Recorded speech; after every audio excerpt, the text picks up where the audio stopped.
이날은 여호와께서 정하신 것이라. 이날에 우리가 즐거워하고 기뻐하리로다. 여호와여 구하옵나니 이제 구원하소서. 여호와여 우리가 구하옵나니 이제 형통하게 하소서. 하나님은 영이시니 예배하는 자가 신령과 진정으로 예배할지니라. 아멘.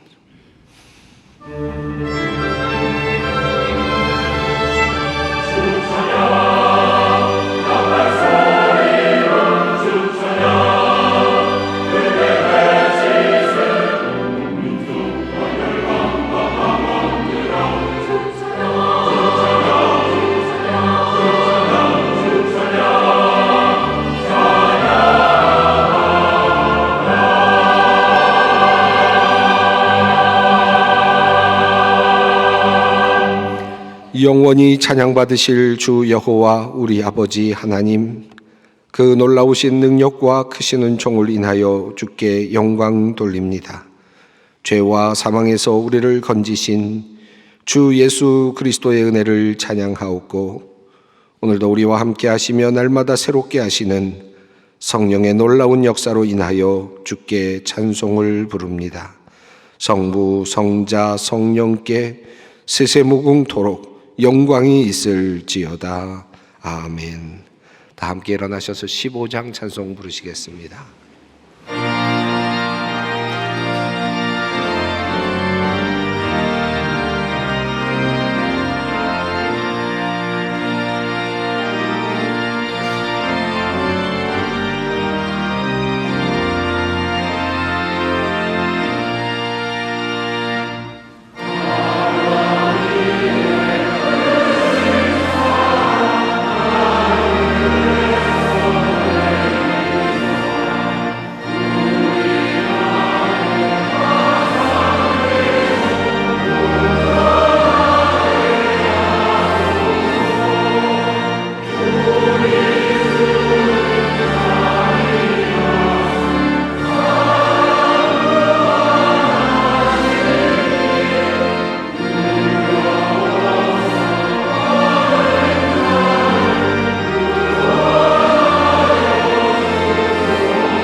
불의 눈으로 우리를 바라보시며 항상 변함없이 우리를 사랑으로 대하시는 하나님, 제비가 집을 찾아 돌아오듯이 주님의 자녀들이 하나님께로 나왔습니다.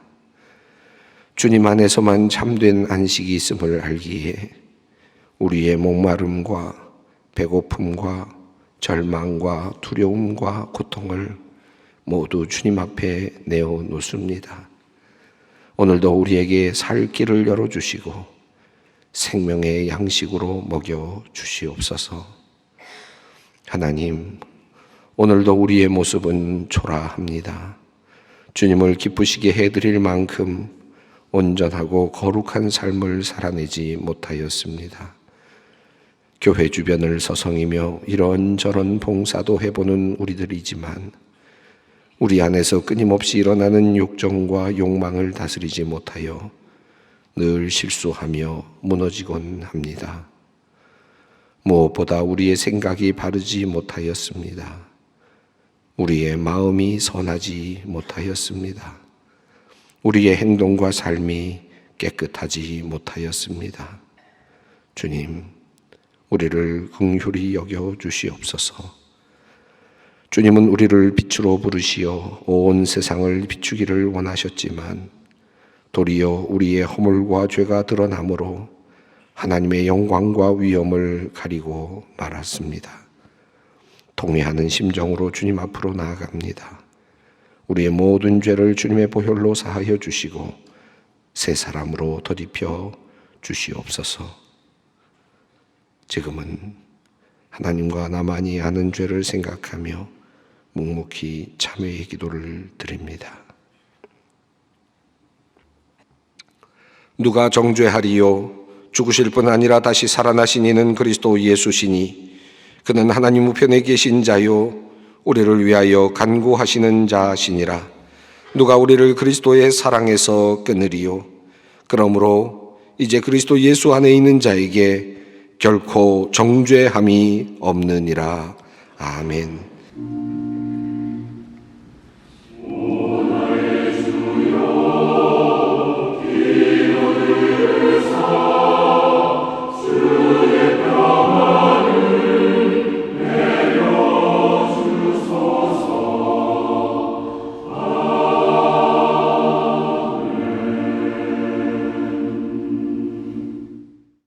오늘 우리에게 주시는 하나님의 말씀은 신약성경 히브리서 3장 12절로 14절 말씀입니다.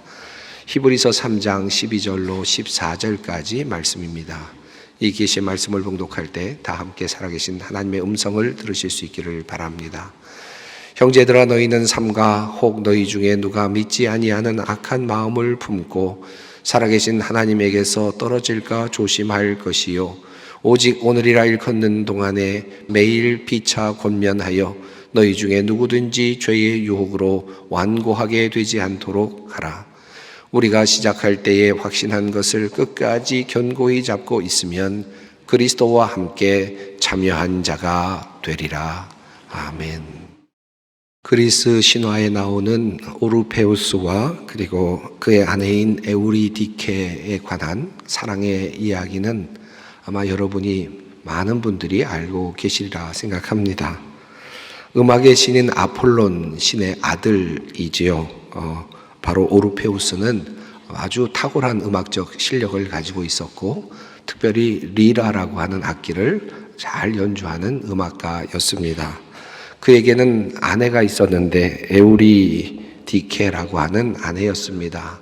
참 어여쁜 그런 아내였는데 그만 독사에 물려서 그만 세상을 떠나가게 됩니다. 아내를 잃어버린 슬픔에 가득 차 있던 이 오르페우스는 그 슬픔으로 괴로워하다가 지하세계 저승까지 아내를 찾아 떠나가게 됩니다. 벳사공 포네 앞에서 또 리라 연주를 해서 감동을 주어서 또 배를 타고 강을 건너기도 하고 또 지하 문지기에게 감동을 주어서 또 그 지하문을 통과하기도 하였습니다. 마침내 저승의 신인 하데스 앞에 서게 됩니다. 그리고 그는 그곳에서 아름다운 리라 연주를 하게 됩니다. 그리고 하데스의 감동을 주게 됩니다. 그리고 그가 이제 하데스는 에우리디케를 이제 오르페우스가 데리고 나갈 수 있도록 허락을 해 주었습니다. 저승에서 이제 이승으로 이 세상으로 나갈 수 있게 해 주었던 거죠. 그런데 한 가지 조건이 있었습니다. 그것은 바로 이승에 도달할 때까지, 지상 세계에 도착할 때까지 절대로 뒤를 돌아보아서는 안 된다라고 하는 그런 이야기였습니다. 그 조건이었죠. 결국 죽음의 세계를 통과해서 열심히 이 오르페우스는 자신의 아내를 데리고 저승에서 이승으로, 이 세상으로 오게 됩니다. 마지막 순간에 막 이승에 도착하는 바로 그 순간에 혹시나 하는 마음으로 뒤를 돌아보죠. 결국 그것 때문에 오르페우스를 그만 놓치게 되었습니다. 영원한 이별을 고하게 되었습니다.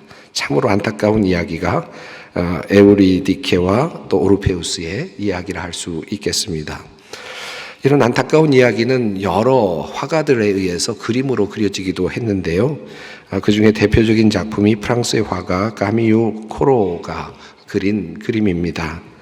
이 그림을 보면 전체적으로 스산한 느낌이 들죠.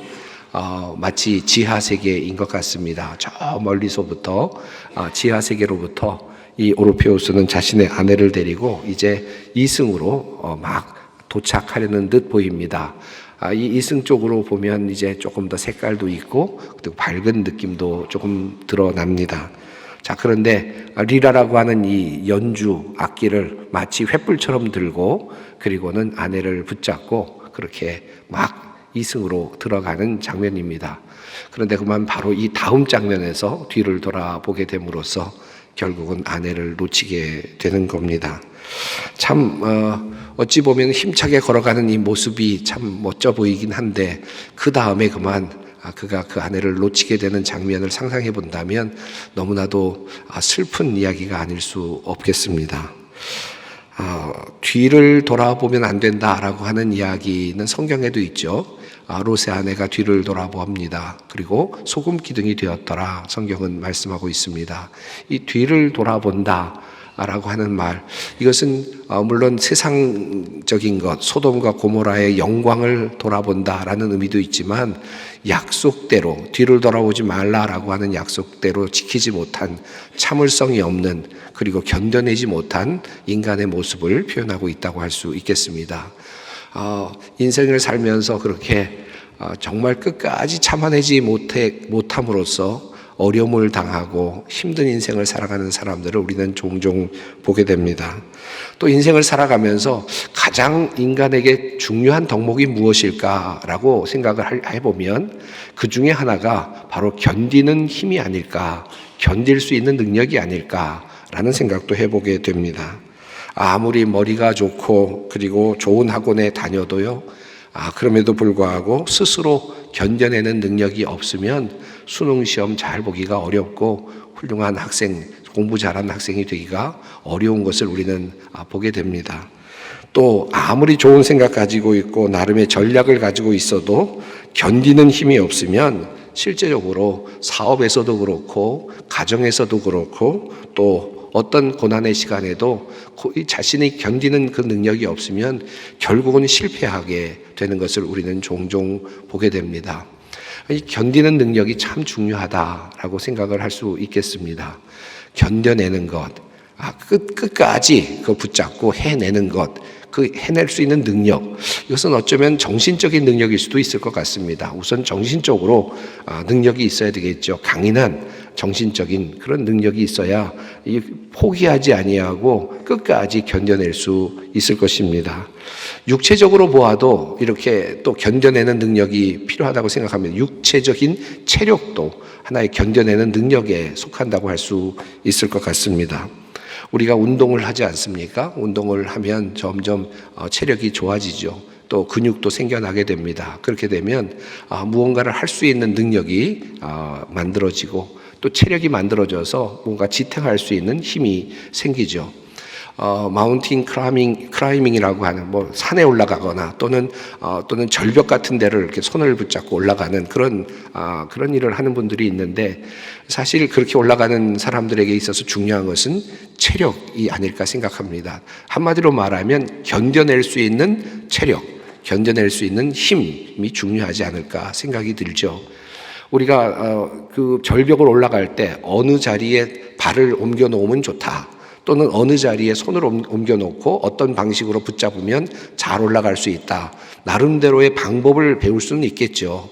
그러나 아무리 그렇게 잘 올라갈 수 있는 방법을 터득한다 하더라도 벼랑에 섰는데 자기 자신이 그것을 붙잡아낼 수 있는, 자기의 몸을 붙잡을 수 있는 그런 체력이 없으면, 손아귀에 힘이 없거나 어떤 체력이 없으면, 근육이 없으면 아마 절벽에서 떨어지고 말 것입니다. 자, 그러니까 자신에게 중요한 것은 체력이 중요하다라고 말할 수 있겠습니다. 견뎌내는 힘 중에는 정신적인 강인함도 있겠고요, 또 하나 견뎌내는 힘 중에는 체력적인 강인함도 존재하리라 생각이 듭니다. 그래야 우리는 견뎌낼 수 있겠죠. 또는 이 두 가지가 함께 어우러져서 우리는 견뎌내는 힘으로 작동할 때가 있습니다. 정신력도 좋아야 되지만 체력도 좋아야 수능 시험도 잘 견뎌낼 수 있고, 또 모든 어렵고 힘든 일들을 잘 견뎌낼 수 있을 것입니다. 이 모든 것들이 조화롭게 이루어져야 견뎌낼 수 있을 것이다 라고 말할 수 있겠습니다.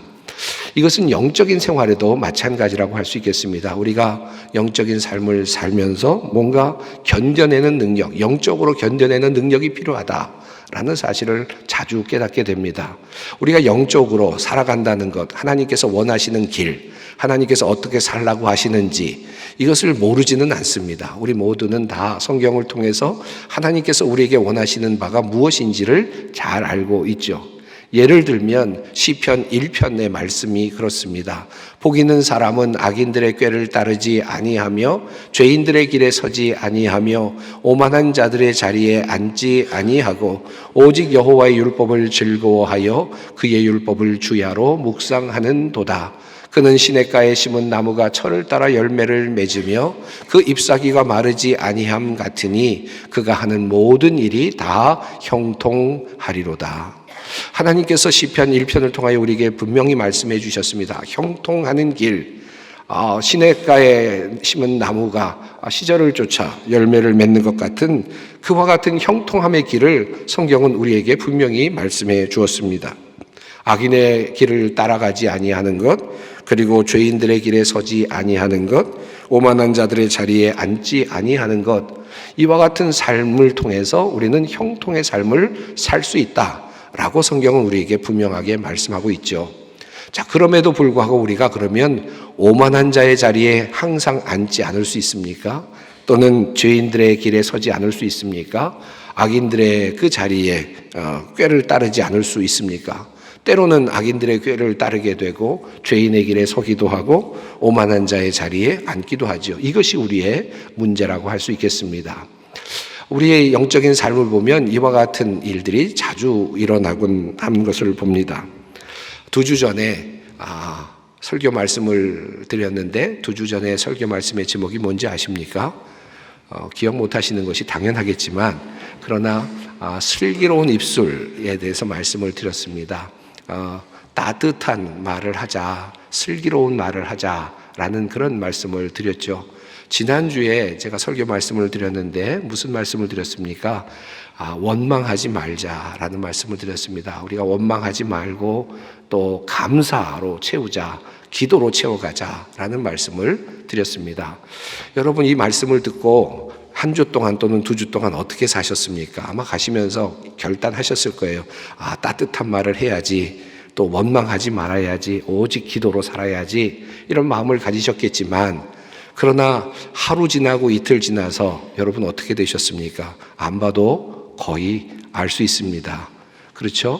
잘 알 수 있을 것 같았는데 따뜻한 말로 우리 가족들을 돌봐야지, 따뜻한 말로 우리 이웃들을 돌봐야지, 따뜻한 말로 우리가 살아야 되겠다라고 결단을 했지만 그러나 어느 순간에 따뜻한 말이 아닌 또 다른 차가운 말로 또는 비난의 말로 바뀌어져 있는 나의 모습을 우리는 종종 보지 않았습니까? 우리 어린 아이들 설교 말씀을 듣고 이제 아이들에게 가서 내가 따뜻하게 좀 격려하는 말을 해줘야 되겠다라고 생각을 하고 집에 가셔서 자녀들에게 따뜻한 말 나름대로는 열심히 노력해서 그렇게 해서 따뜻한 말을 했는데 아이들의 반응이 시큰둥합니다. 청소년기, 사춘기니까 당연하겠죠. 그러면 어떻습니까? 갑자기 마음이 이상해지면서 내가 이렇게 따뜻한 말을 했는데 네가 이럴 수 있느냐라고 해서 또 야단을 치게 되지 않습니까? 따뜻한 말을 해야지라고 생각해서 따뜻한 말을 한번 하고는 결국은 야단치는 일이 이어지는 경우들이 있지 않습니까? 이만큼 우리가 영적인 삶에도 이와 같은 일들이 일어나곤 한다는 것입니다. 지난주, 지지난주에 말씀을 드린 것과 연결해서 생각한다면 우리가 따뜻한 말을 하고 지혜로운 말을 하고 원망하지 않는 말을 하고 원망하지 않는 삶을 살자. 그런데 이것을 우리가 지속적으로 하자. 끈질기게 하자. 끈질기게 한번 해보자 라고 하는 말씀을 오늘 여러분에게 드리고자 합니다. 여러분, 우리가 살면서 영적인 체력을 성경은 무엇이라고 말씀하고 있는가 하면 성품이라고 그렇게 말씀을 하고 있음을 우리가 보게 됩니다. 베드로 후서의 말씀인데요. 여러분, 우리가 육적인 체력이 있지 않습니까? 육체적인 체력, 강인한 체력 이 필요하고 정신력도 필요하지 않습니까? 그런데 하나님의 영적인 체력, 우리가 영성 있는 체력은 하나님의 성품이라고 그렇게 성경은 말씀하고 있습니다. 베드로후서 1장 3절 말씀을 읽겠습니다. 하나님께서는 우리가 그를 알므로 말미암아 생명과 경건에 이르게 하는 모든 것을 그의 권능으로 우리에게 주셨습니다. 제가 앞서 시편 1편을 말씀하면서 같은 말씀을 드렸습니다. 하나님께서는 우리에게 형통하게 사는 법에 대해서 말씀해 주셨습니다. 그런데 베드로후서 1장 3절도 같은 말씀을 합니다. 하나님께서는 우리로 하여금 생명과 경건에 이르게 하는 모든 것을 그의 권능으로 우리에게 알려주셨다라고 말씀하고 있습니다. 이미 알고 있는 겁니다. 어떻게 하면 생명에 이룰 수 있는지, 어떻게 하면 하나님의 그 경건에 이룰 수 있는지 우리는 다 알고 있습니다. 이미 성경을 통해서 말씀해 주셨다라는 것입니다. 자, 그렇게 함으로써 어떻게 하기를 원하셨느냐 하면 성경은 말합니다. 세상에서 정욕 때문에 부패하는 사람이 되는 것이 아니라 하나님의 성품에 참여하는 사람이 되게 하시려는 것이다 라고 말씀을 하였습니다. 저는 이 하나님의 성품이라는 이 표현이 참 좋습니다. 우리가 하나님의 성품을 닮아간다. 이것은 하나님께서 하나님을 닮아간다는 것이고 이것은 우리의 노력과 비례한다라고도 할 수 있겠습니다. 또 하나님께서 나에게 창조해 주신 것과 연결되어 있다는 것이죠. 이 하나님의 성품은 내가 노력하는 것이기도 하면서 동시에 하나님께서 나에게 주시는 선물이기도 합니다. 하나님의 성품을 닮은 사람이 되게 하려는 것이다. 이것이 바로 영적인 체력이다라고 말할 수 있겠습니다. 자, 그래서 어떻게 하면 영적인 체력, 하나님의 성품을 담아낼 수 있을까? 성경은 이어서 이렇게 말합니다. 그러므로 너희가 더욱 힘써 너희 믿음의 덕을, 덕의 지식을, 지식의 절제를, 절제의 인내를, 인내의 경건을, 경건의 형제 우애를, 형제 우애의 사랑을 더하라. 하나씩 더해가라 라고 말씀하고 있습니다. 하나씩 추가해 나가라 라고 하는 말씀입니다. 자, 이렇게 하나씩 해 나감으로써 제 성경은 그 이후에 베드로후서 1장 10절 11절에서 이렇게 말씀합니다. 그러므로 형제들아 더욱 힘써 너희 부르심과 택하심을 굳게 하라. 너희가 이것을 행한즉 언제든지 실족하지 아니하리라. 이같이 하면 우리 주 곧 구주 예수 그리스도의 영원한 나라에 들어감을 넉넉히 너희에게 주시리라. 이렇게 살아가면, 이렇게 믿음의 덕을 쌓고 덕의 형제 우애를 쌓고 사랑을 쌓고 이렇게 살아가면, 이런 방식의 삶을 살아서 훈련하고 하나님의 성품을 만들어가면, 이것을 굳게 잡게 되면 결국은 하나님의 나라에 들어갈 자격을 얻게 될 것이다 라고 하는, 영원한 나라에 들어갈 수 있을 것이다, 넉넉히 들어갈 수 있을 것이다 라고 말씀을 하고 있습니다. 사랑하는 성도 여러분, 우리가 하나님의 그 성품을 닮아가는 법을 몰라서는 아닙니다. 하나님께서 원하시는 것이 무엇인지 사랑해야지, 그리고 나눠야지, 희생해야지, 이런 모든 것들을 우리가 다 잘 알고 있죠. 그런데 이것을 우리가 힘들지만, 어렵지만, 견디듯이 힘들지만 이것을 해내야 한다라고 하는 말씀입니다. 따뜻한 말을 해야지 그냥 한 번 지나가는 말로 좋은 말이구나 하면 나의 성품이 되지 않습니다.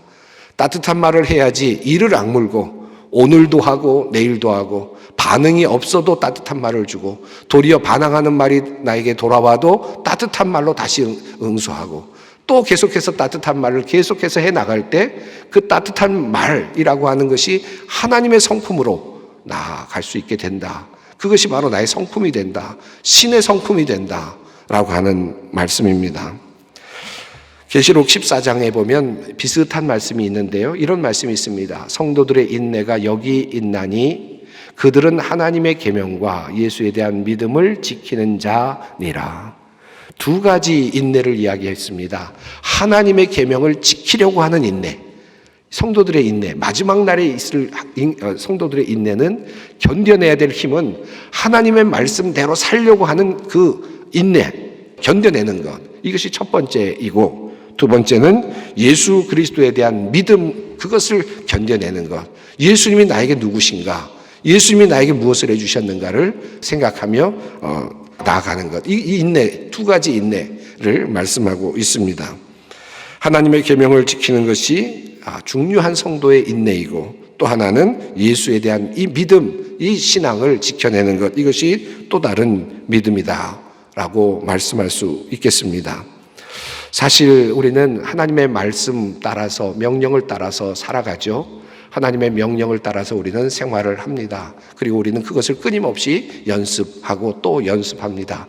사랑합니다라는 말, 사랑합니다라는 말, 여러분 어떻습니까? 여러분의 아내에게, 여러분의 남편에게 자주 하십니까? 잘 안 하시는 것 같죠? 그 좋은 말을 왜 안 하실까요? 사랑합니다라는 말을 우리들의 자녀들에게 하실까요? 좀 쑥스러워서 안 하시나요? 사랑합니다라는 말이 얼마나 좋은 말입니까? 아내에게, 남편에게, 자녀들에게, 옆에 있는 사람들에게 사랑한다라고 하는 말이 얼마나 귀한 말입니까?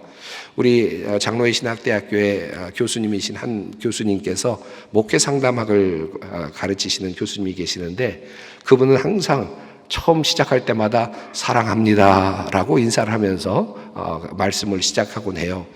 지금 벌써 몇십 년이 돼서 이제는 다 익숙해졌습니다. 학생들이 사랑합니다라고 하면서 인사를 하는데, 그냥도 안 하고 사랑합니다라고 하고 사랑합니다라고 하면서 인사를 하는데, 처음에는 좀 멋쩍기도 하고 왜 저렇게까지 해야 되나라고 생각이 들었는데, 그분이 나중에 이런 말씀을 하시는 것을 제가 들으면서 감동이 되었습니다. 사랑한다는 게 얼마나 어렵습니까? 사랑한다는 게 마음에서 우러나서 사랑한다는 게 얼마나 어렵습니까? 사랑은 그렇게 하는 것이 아니라 이를 악물고 하는 겁니다. 사랑할 수 없지만 그럼에도 불구하고 사랑합니다 라고 이를 악물고 사랑하기로 작정하는 겁니다. 그래야 그 사랑이 내 안에 담깁니다. 이런 말씀을 하시는 것을 제가 들으면서 마음에 감동이 되었습니다. 우리들의 그 사랑의 훈련은 그러하고, 또 믿음의 훈련도 그러하고요, 우리들의 신앙의 훈련이 그러합니다. 믿어지지 않고, 사랑이 되지 않고, 희생이 되지 않고, 좋은 이야기지, 좋은 말 해야지, 따뜻한 말 해야지, 원망하지 말아야지, 그런데 그냥 어느 순간에 다 사라져 버리지 않습니까?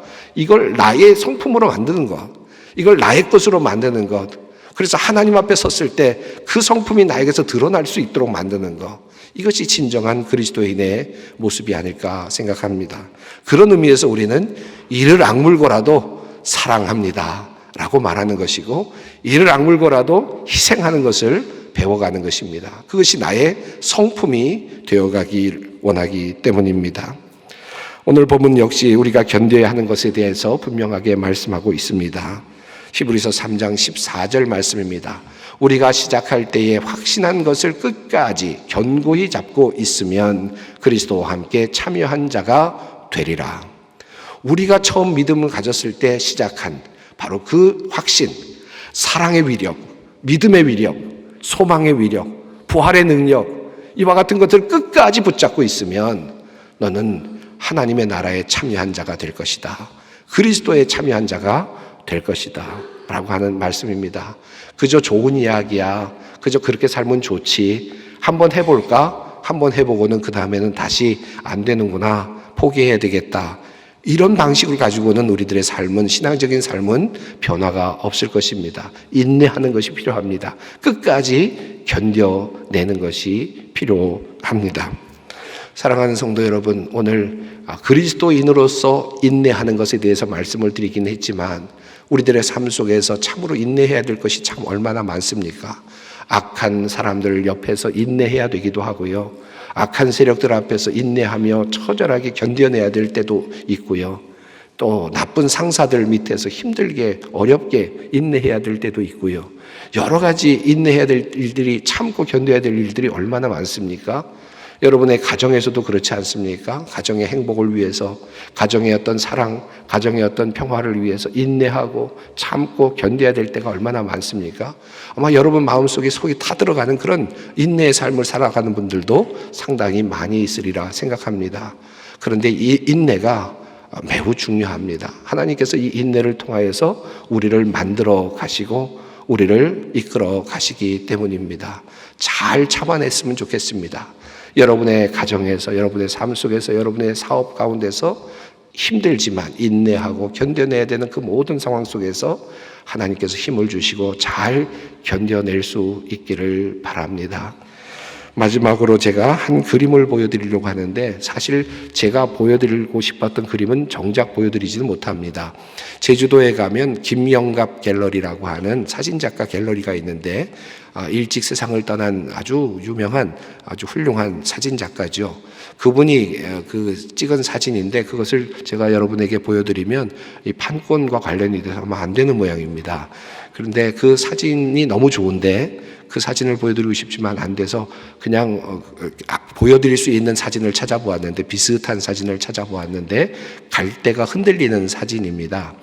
이 사진인데요. 근데 이 사진보다 김영갑 그 작가가 찍은 사진은 훨씬 더 폭풍이 치고 아주 그냥 그 갈대들이 막 그냥 흔들리고 있는 그런 모습이에요. 굉장히 아주 뭐랄까 폭풍이 치는 것 같은 그런 그림인데 그걸 직접 보여드리지 못해서 아쉽습니다만은 이런 그런 사진 밑에 한 그 시인이 글을 썼습니다. 이런 글인데요.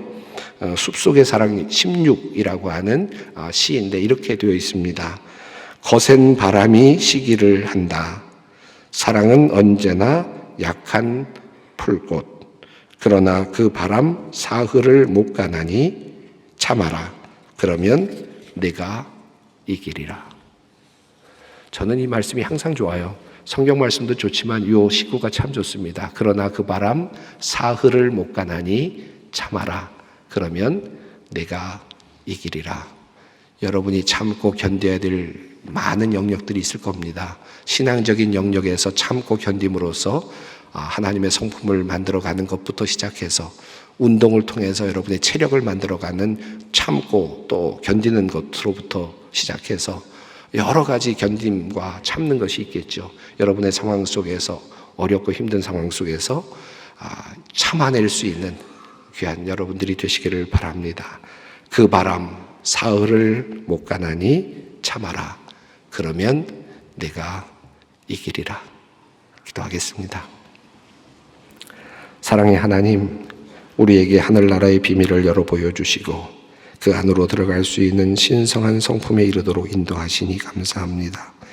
단지 아는 것이 아니라 끝까지 견디고 참아내는 인내의 과정을 통해서 우리가 하나님의 나라에 들어가며 신성한 성품에 참여하게 될 것을 배웁니다. 쉽게 쓰러지는 신앙이 아니라 끝까지 버텨내는 신앙으로 우리가 정말 하나님의 나라를 이 땅에서 이루어가도록 역사하여 주시옵소서. 예수님의 이름으로 기도드립니다. 아멘. 이제 다 함께 찬송가 447장 함께 부르시겠습니다.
우리 주 예수 그리스도의 은혜와 하나님의 사랑과 성령의 교통하심이 너희 무리와 함께 있을지어다.